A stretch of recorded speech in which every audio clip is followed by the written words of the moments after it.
Бәріне сәлем, бұл видеода біз қазіргі сәнге айналған футболканың тек жоғарғы жағын тігуді үйренетін боламыз. Бізге қажетті құралдармен танысайық. Ең бірінші бізге осындай кулирка матасы қажет болады футболка үшін, және мойнына осындай кашкарсе матасы қажет.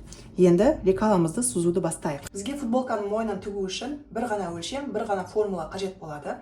Біз сантиметр таспамен мына мойынды айналдыра өлшейміз және ошы деп белгілейміз. Обхват шеи менде 42 сантиметр. Енді бізге қажетті формула ошы бөлінген 6 қосылған 1 сантиметр. 42-ні бөлемін 6-ға, қосамын 1-ді, 8 сантиметр шығады. Енді лекаламызды осы А4 қағазында құратын боламыз. А4 қағазын осылай қоямыз. Мына бұрыштан 10-ға қарай шыққан санды сызамыз. Менде ол 8 сантиметр шықты, сізде басқа сан шығады, соны жазасыз. Төмен қарай 2 сантиметр сызамыз. Бұл бізде артқы бой 2 сантиметр өзгермейді. Барлық өлшемге сол 2 сантиметрді сызасыз. Осылай лекал сызғышымен қосамыз.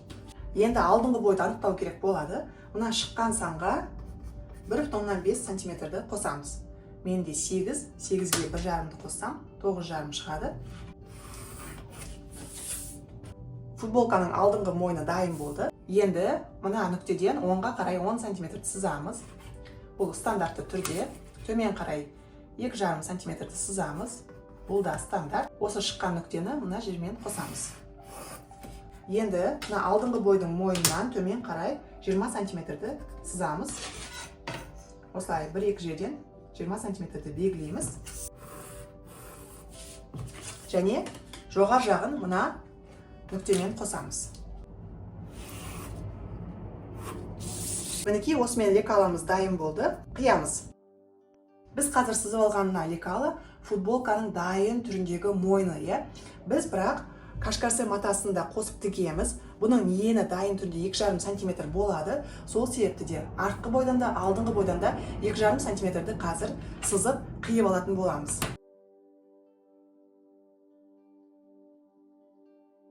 Түсінікті болу үшін мен 2 түрлі маркермен сызып қоям. Ең бірінші артқы бойды қазір пішеміз, осылай артқы бойды қиып аламыз. Матамызды үтіктеп алдық, оң жағын бір-біріне беттестіріп, өзімізге қажетті көлемді бүктеп аламыз. Бүктелген жерге бірінші артқы бойды жан-жағынан 1 сантиметр қалатындай етіп пішеміз. Мінекей артқы бойды пішіп алдық. Енді алдыңғы бойды лекаладан қиямыз. Енді тігуді бастаймыз. Алдыңғы бойды оң қаратамыз. Артқы бойды әкеп, иық тігістерінен қосамыз. Бірінші оверлоктап аламыз, содан кейін шетіне 1 сантиметр жеткізбей тігіп аламыз. Иық тігістерінен қосып тіктік, оверлоктадық, тігісті артқы бойға қарап үтіктеу керекпіз. Енді мына мойынды сантиметрлік таспамен айналдыра өлшеп шығамыз. Менде мына мойын айналымы 51 сантиметр шықты.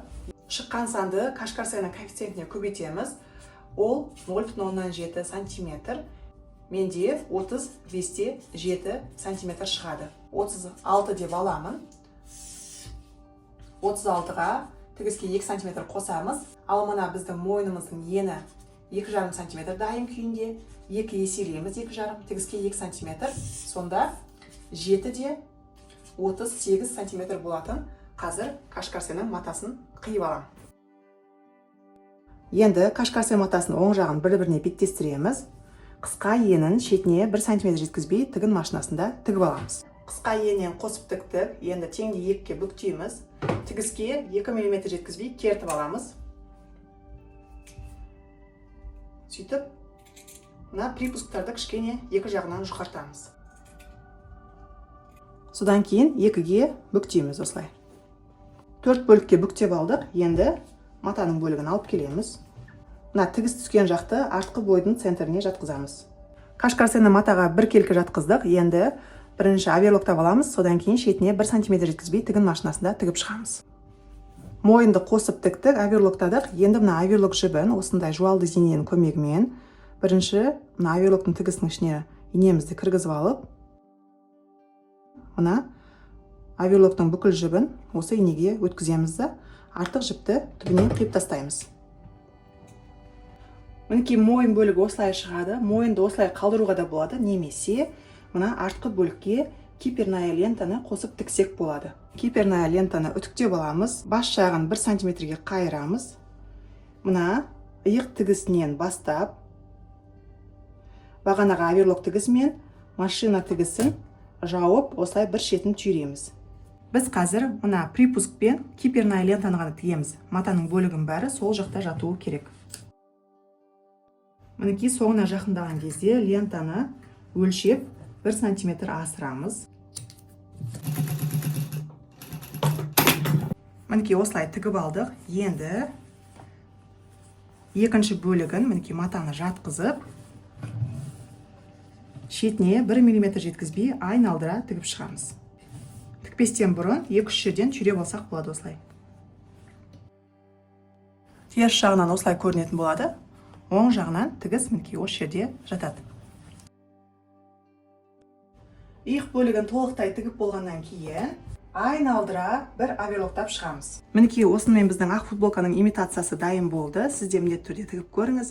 Киімді сапалы тігіп үйренгіңіз келсе, міндетті түрде парақшаға жазылып алыңыз.